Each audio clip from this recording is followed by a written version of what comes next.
Hi, it's Helen Dewdney, the complaining cow on the Consumer Show on East London Radio. And today I have with me Maddy Alexander-Grout, consumer and ADHD money specialist. Hi, Maddy, welcome. Hi, Helen. Thanks for having me. Lovely to be here. I know what you do, but tell everybody what it is that you do. Okay, so I help people with their money. I help people with debts. I help people with money saving tips, and I help people to be able to afford the things that they like spending money on without having to make too many sacrifices in their life. So, how did you start on all this journey? So I've got a bit of a backstory. So when I was 21, I was at university. I had a incredibly horrible journey with debt. I was in £40,000 worth of debt. And the reason I got into that was because at the time I'd broken up with a boyfriend, my parents had got divorced. I had really bad abandonment issues, and I didn't really realize this, but ADHD made me spend money to try and get away from my feelings. So I was in a big hole and I walked into Freshers Fair on day one of university and they were like, hey, have this credit card, have this loan. And back in those days, I was 20. I had no idea about credit. I had no idea about what a credit score was or what a credit report was even. And it was not something that was credit checked. So like I got given all of these credit cards and loans and no education around how to use them. And I just went mental. ADHD drove me like a motor, and I went and spent money on takeaways and expensive clothes and shopping and nights out. And I just burned a hole in my pocket until it was pretty much gone. And then I lived in a cycle of debt for 6 years where I got to the point where I was so depressed and I had bailiffs knocking on my door and I had debt collection letters. Like every time the post box went, I would like basically hide from the postman because I just didn't want to open any of these letters. Mm. And I was so in so deep and I couldn't work out how to get free. And I phoned my mum and I burst into tears and I said to her, Mum, I need some help. And she said, well, I'm not going to help you because it's your mess. You got yourself into it. You need to get yourself out of it. And at the time, I was like, oh, this isn't good.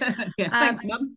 but she massively helped me to put together like a budget plan. I went to Citizens Advice Bureau and they were like, yeah, you're in a bit of a pickle, aren't you?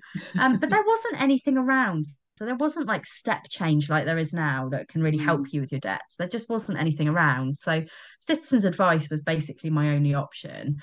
And they said to me, you just need to start paying. And they gave me a plan, which was the 50-30-20 rule, where you spend 50% of your monthly incomings on your rent or your mortgage or the majority of your living expenses. Mhm. You then spend 30% on things that you need in your life, so like your clothes, your fuel, your food, and then 20% goes on debt. And I worked out that it was going to take me 60 years to pay off the amount of debt that I had. And I was like, Nice shit. life. Yeah. It was gonna be hard. So I thought I need to kind of do something about this.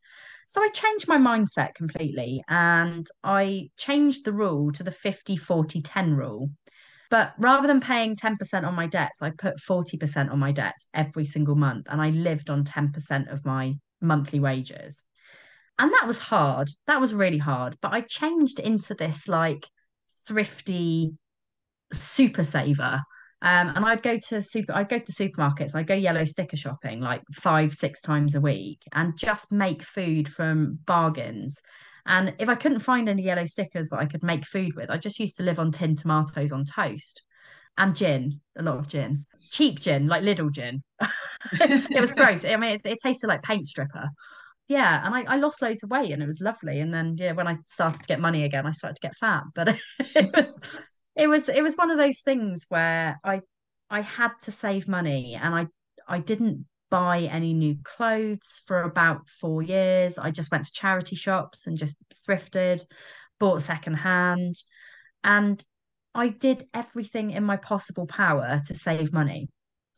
And when my house burnt down in 2011 and I lost my entire, like everything that I owned, my entire life went up with this fire. So I get a lot of people saying, "Oh, that's convenient insurance." I'm like, yeah, it really wasn't convenient. It was like the worst time of my life. And actually, it wasn't my flat that actually burned down. It was the flat above me. So students left a barbecue running on the roof terrace, and the flat above me got completely disintegrated. When the fire brigade came, because my flat was below, I got so much water damage, like all of my stuff went moldy. So I had to claim on the insurance, and I luckily managed to pay off my last £15,000 worth of debt with my insurance money. And that was my choice. That was, do I replace everything that I own and carry on paying my debts off, or do I just clear the last of it? So I rebuilt my life on £1,000, and I learned how to budget. I learned how to save money where I could.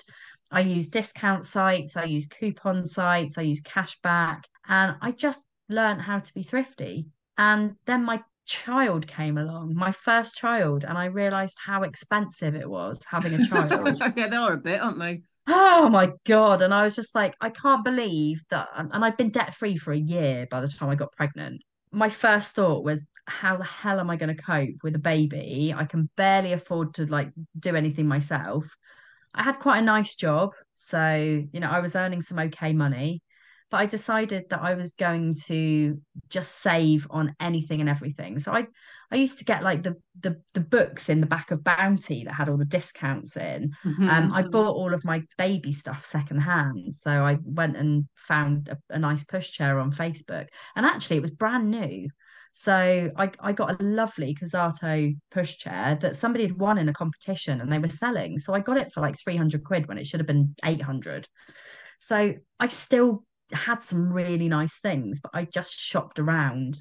Then I became like a thrifty mum, I guess. I set up my own business offering people discounts and rewards. For 3 years, that business was amazing, and it did really well.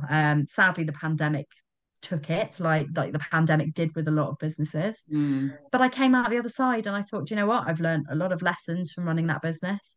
And now I'm just about to launch my brand new app, which is going to be a money community app. So talking everything money. There's going to be savings, there's going to be debt support, there's going to be investments. There will be talk about everything and anything money. And also there'll be loads of discounted vouchers for high street stores, supermarkets, so that people can save money on their everyday living expenses.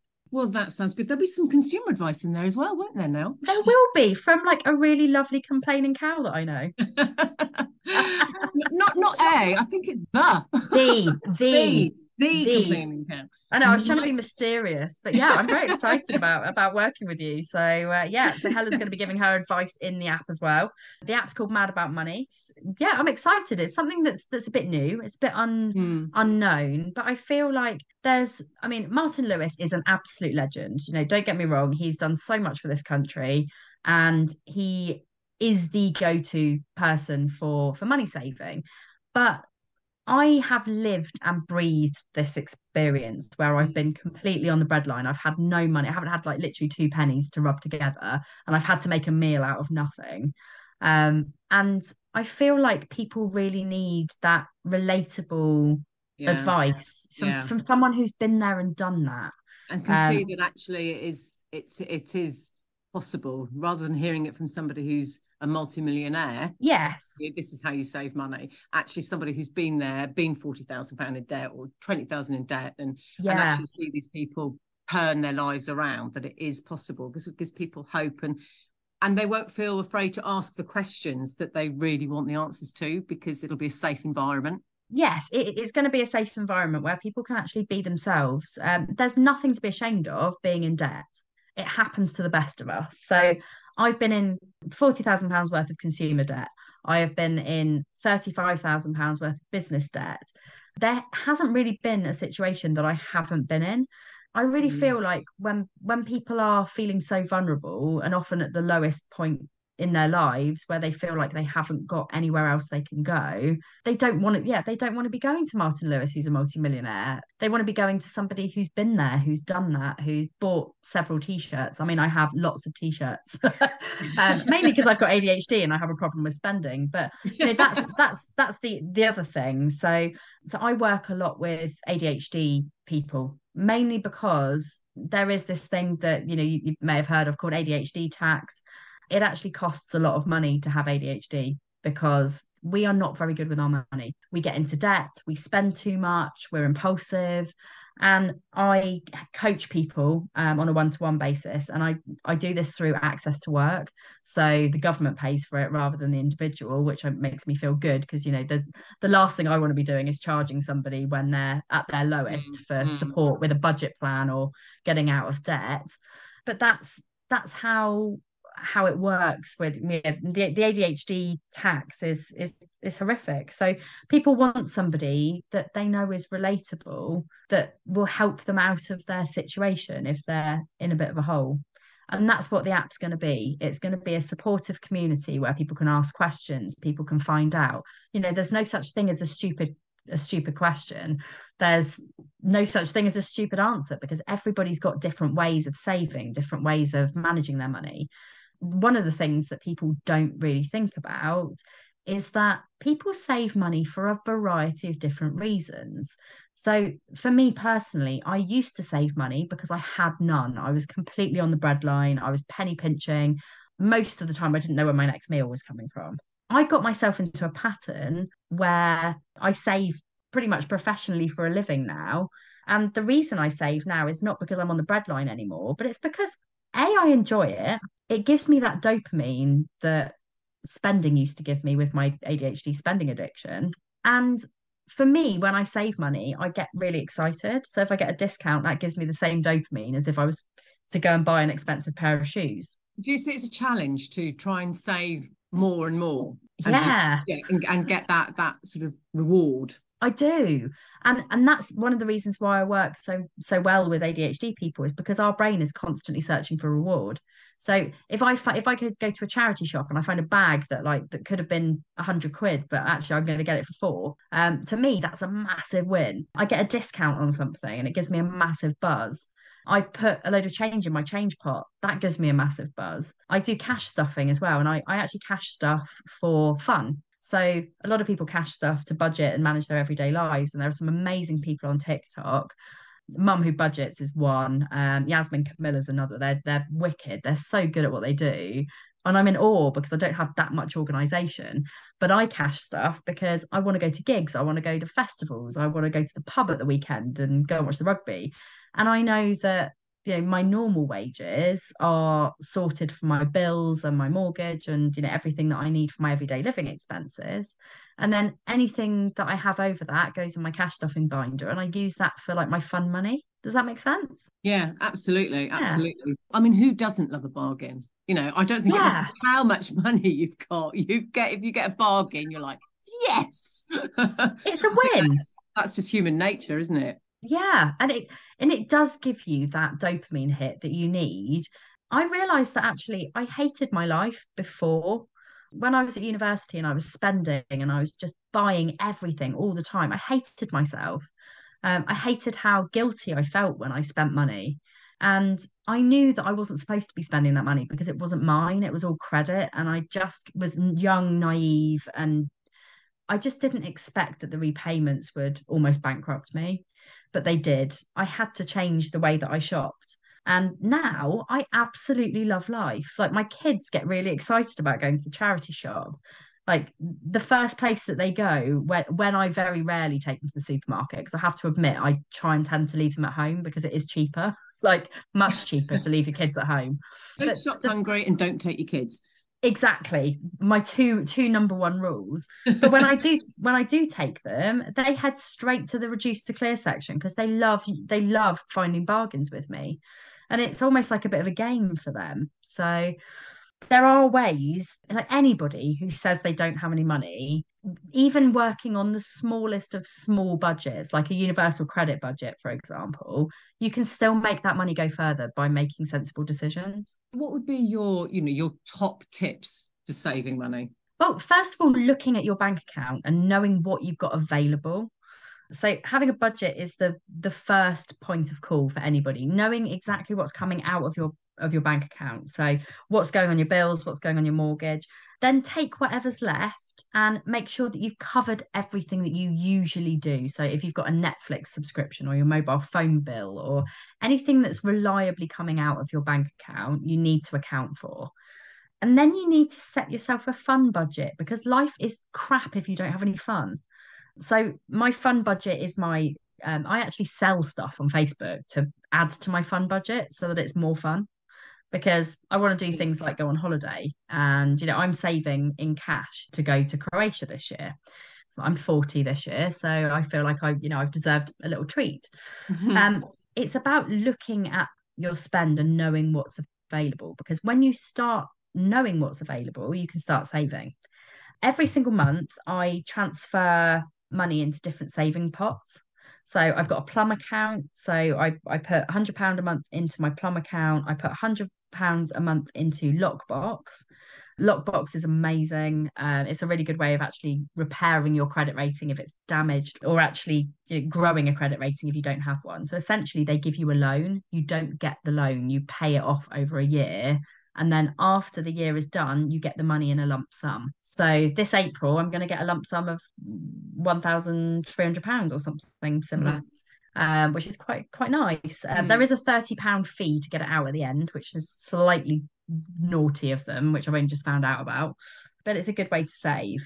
I take out my money for my fun budget every month. So I have envelopes for dining out. I've got an envelope for beauty treatment. So if I want to get a massage or get my nails done, I just dip into that. And every single month I top them up, and then whatever's left rolls over to the next month. So if I don't get a massage or a beauty treatment one month, I can get it the next month. I've got festivals, I've got bars, I've got concerts. And it just means that when I'm doing things for me, I am not feeling like mega guilty about spending all the money. And then I take that cash, I go and spend it. There are sometimes annoying places that won't take cash, and I'm like, it's legal tender, mate. You kind of need to, but they don't, and it's annoying. But I take cash, I spend cash, I put all of the change in my pocket. When I come home, I put it into a change pot, and then that's the kids' pocket money. Or it's me giving the postman a tip at Christmas, or it's, if I'm on my period and I need to go and buy chocolate, because people never talk about women. Women spend more just before they come on their periods because we need stuff. Our brains need stuff to like support And the chocolate is ovary very issues. important. When I It was at is. uni 30 million years ago, and I made a video of why women need chocolate, and it was over researched, and yeah, but it was good. There were very good reasons why women need chocolate. So I think we should be getting it free on prescription, frankly. I do too. I feel like free sanitary towels and free chocolate would just make everybody's lives so much easier. Yes, But yeah, absolutely. we digress. Yes. But basically with my saving, I make it my mission. And there are lots of people who do like savings challenges and stuff like that. There's a really great one where you put a certain amount of money into an envelope every single week, and then you've got it for the end of the year.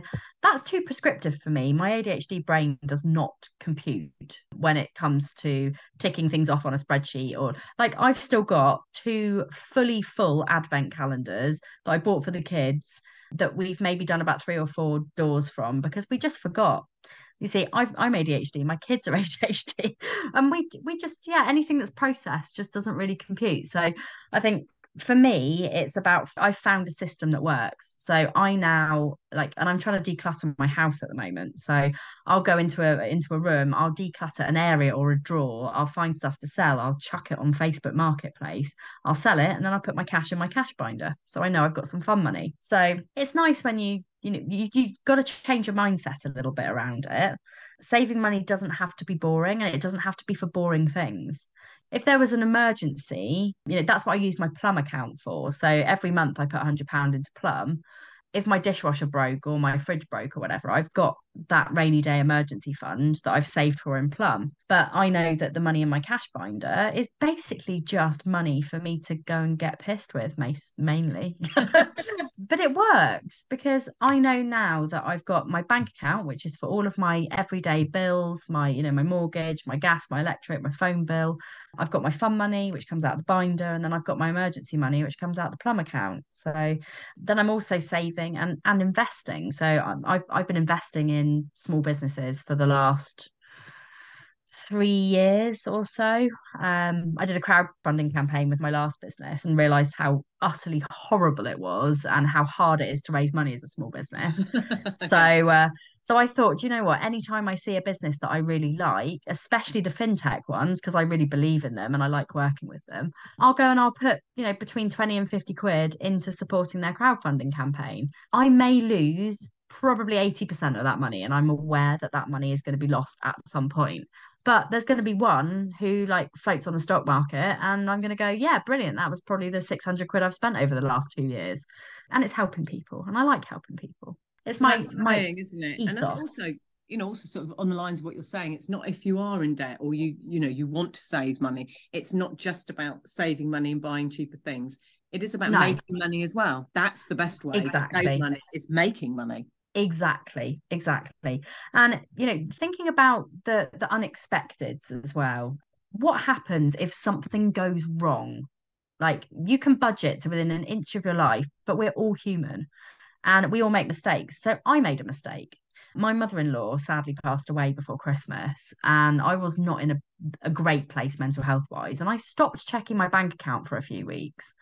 And I didn't realize that my rent wasn't being paid. There was basically a problem with their internal server, and the company that I work that I pay my rent proportion of my shared ownership to had a fraud scare. So they basically cancelled everybody's direct debits like end of October. And they hadn't bothered telling anybody about it. And because I hadn't been checking, it had been going out. I'd been spending as usual, stuff had been going up. I didn't realise. And then I got whacked with a letter saying, "Oh, you owe us £1,000 for your rent," and I was like, "Oh, well, that's a bit rubbish." But because I save so much in other areas, I just paid it off. And being prepared for little emergencies like that do crop up every now and again. But also, did you Um, complain to the company for not telling you about that and report them to oh the FCA? yes, Good. oh my God, yes, so much.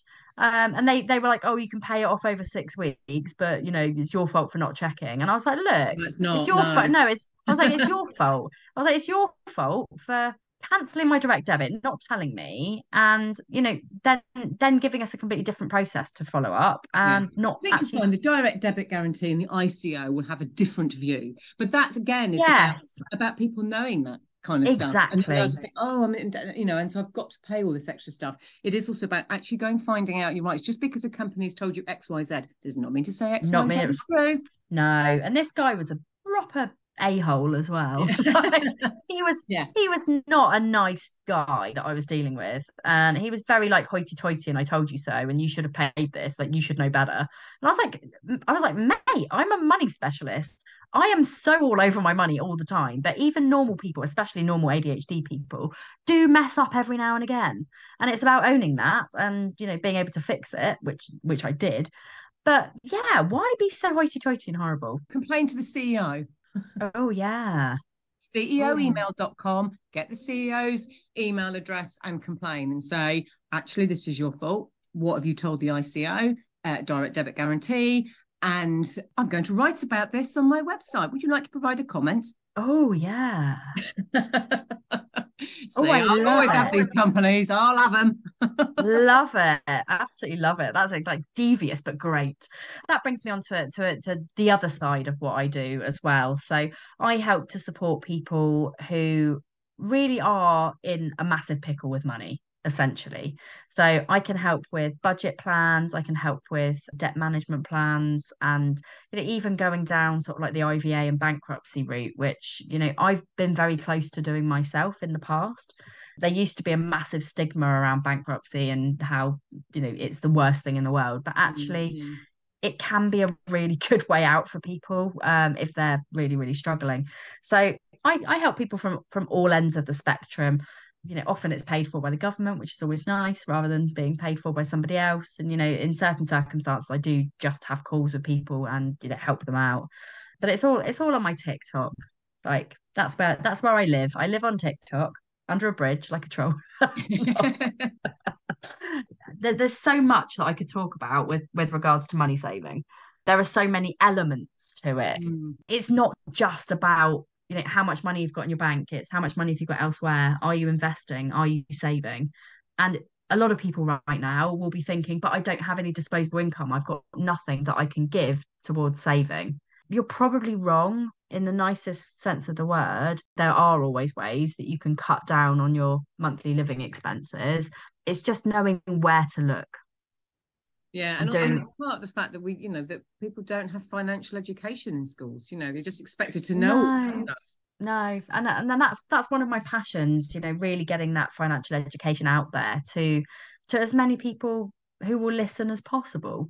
Kids really need to learn, especially, and I think teenagers in particular. If I'd have had the financial education before I went to university, I wouldn't have ruined, well, I mean, everything happens for a reason. So I learned some incredibly valuable life lessons, but I wouldn't have had £40,000 worth of debt. It's a lot of money. And I get a lot of people like trolling me on, like, when I do TikToks about my debt story. They're like, well, that's really stupid. Like, it's common sense. Why didn't you know? And it's like, if you don't know something, you just don't know it, do you? That's it. And there are a lot of idiots around that who like to troll about anything. It usually just comes down to ignorance, jealousy, idiocy. Yes. There's nobody making who's trolling and writing comments about people that are coming from a good place. The other way looking at it is that they're not in a good place themselves, that they have to go and write stuff like that. So let's be a little bit concerned for them rather than anything else, and then block. That's the best thing to do with those people. Yeah. But I mean, this week I've had like loads of people cloning my accounts. I've had someone clone me on TikTok. More common. I've had 4 people this morning clone my account on Instagram, and I'm like, well, I haven't been hacked, so I don't like. They're just stealing my kids' photos, and I'm like, they're my kids' photos. Give them back, or I'm going to send the police to your house. How about no? Yeah, and Instagram do so little about it. Oh, it's rubbish, isn't it? You report it, and it's like, who are they trying to be? I'm like, me, trying to be me. Report, and then nothing happens. Like, I'm hearing it so much. Like, you're interviewing me, but I'm going to interview you on your own podcast because I'm really interested in this. How would you go about complaining to somebody that has a non-existent presence as a customer service team with a phone number or an email address? Like, just the people like Facebook or Twitter or Instagram, or I don't know, just giving those guys as examples, because so many things happen on Instagram and you can't get hold of people. What's the best process? I don't have. I probably don't have the answer for that one. No, because all you can do is go through their systems, but they're really rubbish, really, isn't it? They're really, really poor. You could try the press office. Press office, that's a good idea.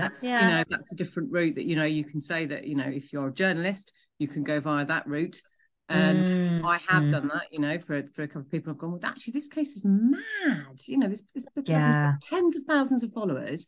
They're doing all the same stuff, because what happens is that although they're just cloning you and they're making it look like you, what actually then happens is that they then slide into people's DMs and scam. Yeah, that's exactly.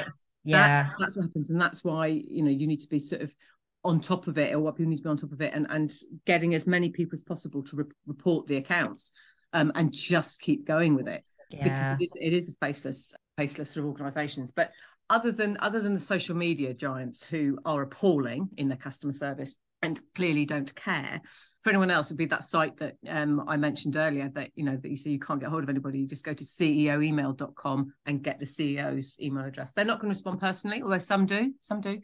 Have Octopus do, but it'll get escalated the matter. So particularly when I say to people, you want to complain in writing so that you've got the record, and if they make it really difficult for you and they don't give you any contact details, you just go on that site, get the email address and write to the CEO, and then it's in the system and you've got your evidence. Good shout, very good shout. And I'll be recommending that to all of my followers as well, because I think it's great.